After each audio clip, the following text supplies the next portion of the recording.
আসসালামু আলাইকুম ওয়া রাহমাতুল্লাহ।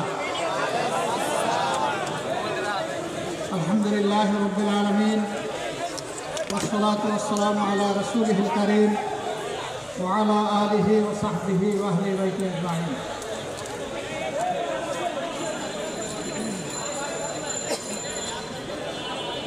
আজকের এই মনোরম সন্ধ্যায়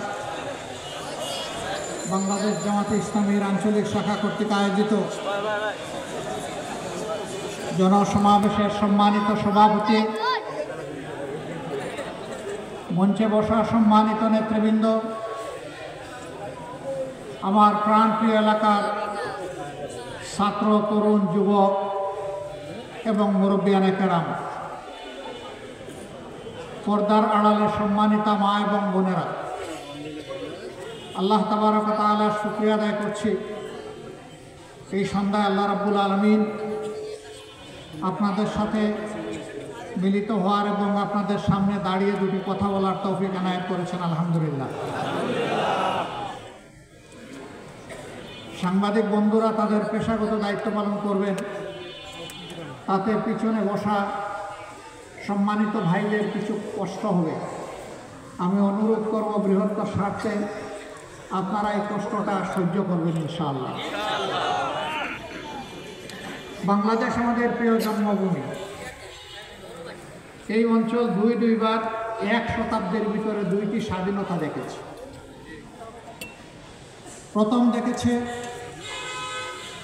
ব্রিটিশ ভারত থেকে যখন এই অঞ্চল আলাদা হয়ে পাকিস্তানের একটা প্রদেশ হিসাবে স্বাধীন হয়। এটি ছিল 1947 সালের 14ই আগস্ট। সেই সময়টা যারা স্বাধীনতার জন্য লড়াই করেছিলেন তাদের অনেকে আবার দ্বিতীয় স্বাধীনতার জন্য লড়াই করেছিল। প্রথম স্বাধীনতায় মানুষের আকাঙ্ক্ষা পূরণ হয়নি,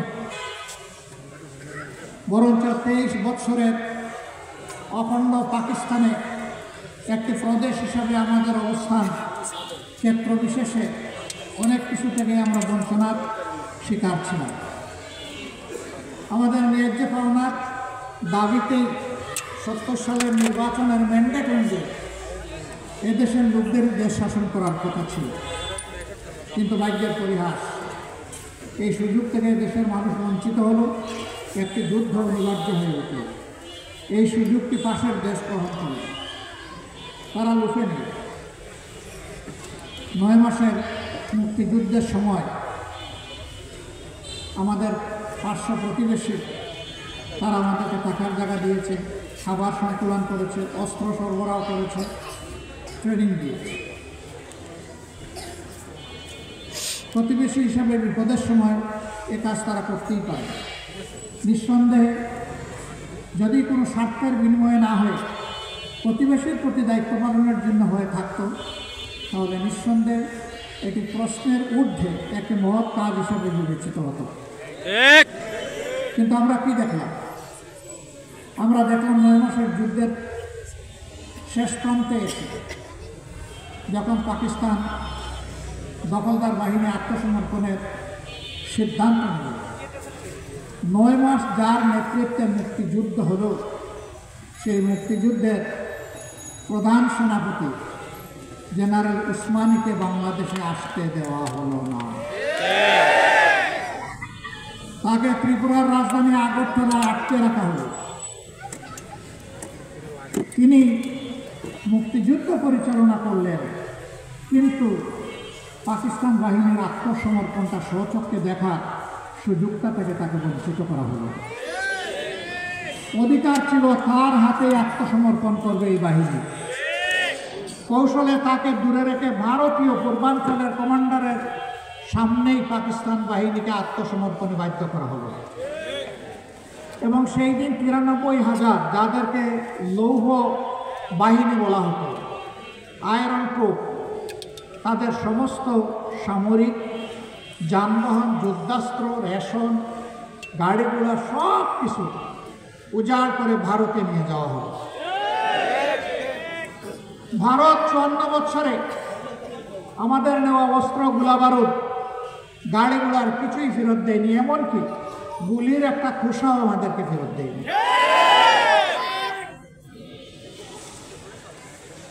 স্বাধীনতা বা মুক্তিযুদ্ধের সময় তারা আমাদের যে সহযোগিতা করেছিল, এক ট্রিপেই সব তারা উসল করে নিয়ে গেল। এরপরে ইতিহাস আরো করুন। ছোট্ট এই দেশটি থেকে যুদ্ধ বিধ্বস্ত এই দেশটির খাদ্য গুদাম ও তারা লুটতরাজ শুরু করল। নবম সেক্টরের কমান্ডার ছিলেন মেজর জলিল। যশোরে তখন তিনি দায়িত্ব পালন করছেন। তিনি তার সঙ্গী ফৌজ নিয়ে রাস্তায় শুয়ে গেলেন। বললেন, দেশ এই জন্যে বুক চিতিয়ে যুদ্ধ করে স্বাধীন করেনি, পাশের দেশ আমার দেশের খাদ্য গুদাম লুণ্ঠন করে নিয়ে যাবে।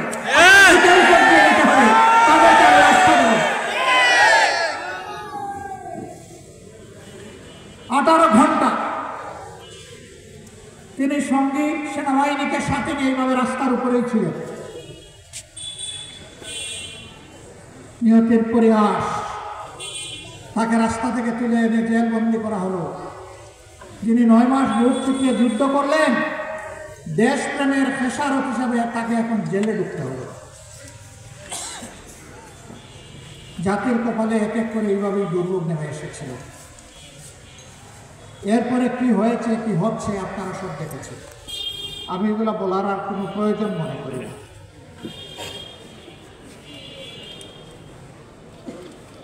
শেখ মুজিবুর রহমান সাহেব বিপুল জনপ্রিয়তা নিয়ে 1972-এর 10 জানুয়ারি দেশে ফিরেছিলেন। ক্ষমতাবার হাতে নিলেন, দেশ শাসন শুরু করলেন, কিন্তু 4টা বছরও তিনি শাসন করতে পারলেন না। তার দলের লোকেরা অপরাধে এতটাই জড়িয়ে গেল, তিনি তার লোকদের দিকে লক্ষ্য করে বলেছিলেন, স্বাধীন হলে সকল দেশের নেতারা পায় সোনার খনি, আমি পেয়েছি চুরের খনি। আক্ষেপ করে বলেছিলেন, কারে দিয়ে দেশ গড়ব? ডাইনে তাকাই, বামে তাকাই, সামনে তাকাই, পিছনে তাকাই, সব দিকে শুধু চুরের চেহারা দেখতে পাই। তার মনের কষ্ট থেকে এই কথাগুলো সেদিন তিনি বলেছিলেন। কিন্তু শেষ পর্যন্ত ব্যাংক ডাকাতি থেকে শুরু করে, সোনার দোকান লুটতরাজ ডাকাতি থেকে শুরু করে কোনো কিছু ওই আমলে বাদ পড়েনি। অসংখ্য মানুষকে বিনা বিচারে হত্যা করা হয়েছে। রক্ষী বাহিনী নামের একটা রাক্ষস বাহিনী তৈরি করে বহু মায়ের বুক খালি করা হয়েছে। বহুদলীয় গণতন্ত্রকে খতম করে একদলীয় বাকশাল কায়েম করা হয়েছে। 4টা পত্রিকা ছাড়া সকল পত্রিকা বন্ধ করে দেওয়া হয়েছে। সেই 4 পত্রিকা আবার রাষ্ট্রীয় মালিকানায় নেওয়া হয়েছে। এইভাবে জনগণের কণ্ঠকে স্তব্ধ করে দেওয়া হয়েছিল। কিন্তু আসমান যখন কথা বলে, জমিনের মুখ তখন খুলে যায়। দুঃখজনকভাবে প্রায় সপরিবারে তাকে দুনিয়া থেকে বিদায় নিতে হয়েছে। জনগণ আশা করেছে এর থেকে আওয়ামী লীগ শিক্ষা নেবে, কিন্তু না। পরবর্তীতে তাদের 2বারের শাসন প্রমাণ করেছে তারা কোনো শিক্ষা গ্রহণ করেন নাই। বিশেষ করে শেষ 15.5 বছর এক নাগাড়ে তারা দেশের উপর শাসন নামক তাণ্ডব চালিয়েছিলেন। এই সময়টা সেই আগের পুরানা কায়দায় সকলের কণ্ঠকে স্তব্ধ করে দেওয়ার তারা চেষ্টা করেছেন। প্রতিবাদী যারা বিরোধী দলীয় নেতাকর্মী ছিলেন, তাদেরকে হয় খুন করা হয়েছে, না হয় গুম করা হয়েছে, না হয় জেলে পোড়া হয়েছে। অসংখ্য মানব সন্তানকে পঙ্গু করা হয়েছে। কারো চোখ তুলে দেওয়া হয়েছে, কারো হাত কেটে দেওয়া হয়েছে, কারো পা কেটে দেওয়া হয়েছে। কাউকে বুলেট বিদ্ধ করে প্যারালাইজ করে তাদের বিছানায় ফেলে রাখা হয়েছে। আয়নাগর নামের জল্লাদখানা জায়গায় জায়গায় তৈরি করা হয়েছে।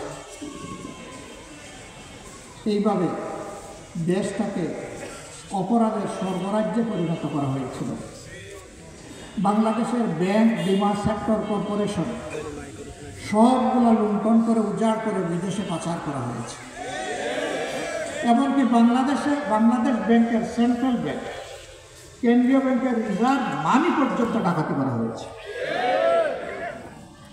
গোটা অর্থনীতিকে বিধ্বস্ত করে, ভঙ্গুর করে তারা হয়তো দেশ ছেড়ে চলে গেছেন, কিন্তু জনগণকে বড় মুসিবতের মাঝে রেখে গেছে।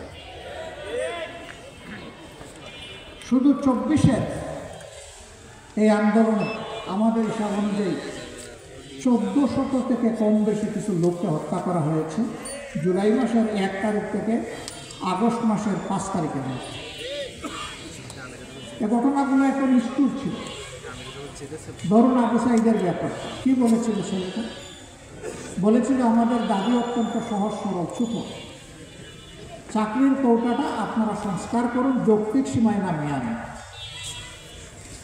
আমাকে আমার অধিকার দিন, আর অধিকার দিতে না পারলে একটা গুলি দিন।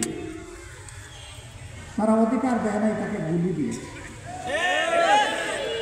সে ডানা মেলে বলেছিল বুকের ভিতরে তুমুল ঝড়, বুক পেতেছি গুলি কর। তার আস্থা ছিল তার দেশের পুলিশ তার বুকে গুলি করবে না, তার অধিকার দেবে। অধিকার দেওয়া হয়নি, তাকে গুলি উপহার দেওয়া হয়েছে। সেই গুলিতে লুটিয়ে পড়ার পরেও তার লাশ নিয়ে রাজনীতি করা হয়েছে। আল্লাহর বিচার, রাখে আল্লাহ মারেকে, ধরে আল্লাহ ছাড়েকে।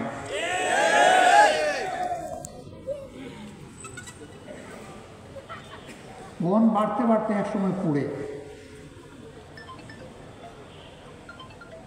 এরপরে একটা বাহিনী গাড়িতে একটা তরতাজা যুবককে তুলে নেওয়া হলো, পিটিয়ে পিটিয়ে তাকে আদমরা করে গাড়ি থেকে নিচে ফেলে দেওয়া হলো এবং তার উপর দিয়ে গাড়ির চাকা চালিয়ে দেওয়া হলো। এই দৃশ্য দেখে মা বোনেরা অন্তর সামলাতে পারেননি, তাই কুলের শিশু নিয়েও তারা রাস্তায় নেমে পড়েছিল। বাঁচতে হবে, বাঁচার জন্য লড়তে হবে। তারা সেই লড়াইটাই করেছেন সফলভাবে। আশুলিয়ায় তরতাজা মানুষগুলোকে পিটিয়ে পিটিয়ে আদামরা করে ট্রাকে ছুঁড়ে মারা হলো, পেট্রোল ছিটানো হলো, জিতা মানুষকে আগুন দিয়ে পুড়িয়ে মারা হলো। চিন্তা করা যায়, এই দেশের মানুষ, তারা এই দেশেরই লোক যারা শাসক ছিলেন, বিভিন্ন বাহিনীতে যারা কর্মরত ছিলেন, তারা তো এই দেশেরই মানুষ। তাদেরই কারো না কারো সন্তান হয়তো এর মাঝে থাকতে পারত, কিন্তু সেই নিষ্ঠুর আচরণগুলো করা হয়েছে। এমনকি রাজপথে গুলি করে তারা শান্ত হননি, ক্ষান্ত হননি, আকাশ থেকে গুলি করে পাকের মতো মানুষ মেরেছে। 15.5 বছরে আমরা বড় মজলুম সংগঠন ছিলাম।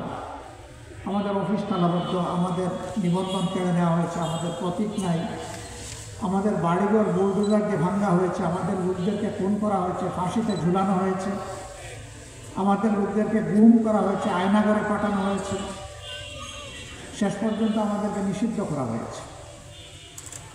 কিন্তু 5 আগস্ট আল্লাহ তাআলা যখন এই জাতিকে সাময়িক মুক্তি দিলেন, আমরা সেজদায় পড়ে আল্লাহ শুকরিয়া আদায় করলাম। আর আমরা ঘোষণা করলাম যারা পাশবিক চরিত্রের তারা পশুর কাজ করেছে, আমরা সেই কাজ করব না। আমরা কারোর উপর থেকে ব্যক্তিগতভাবে কোনো প্রতিশোধ নেব না। প্রতিশোধ প্রতিহিংসার জন্ম দেয় এবং প্রতিহিংসা সমাজকে ধ্বংস করে ফেলে। তবে যারা আহত, নিহত পরিবারের সদস্য এবং আহতরা, ন্যায় বিচার পাওয়ার অধিকার অবশ্যই তাদের আছে। ন্যায় বিচারের জন্য তারা আদালতে যাবে, কিন্তু কেউ নিজের হাতে আইন তুলে নেবেন না। আমরা আমাদের সহকর্মীদেরকে বললাম যে আপনারা শান্ত থাকুন, ধৈর্য ধরুন, কেউ কারো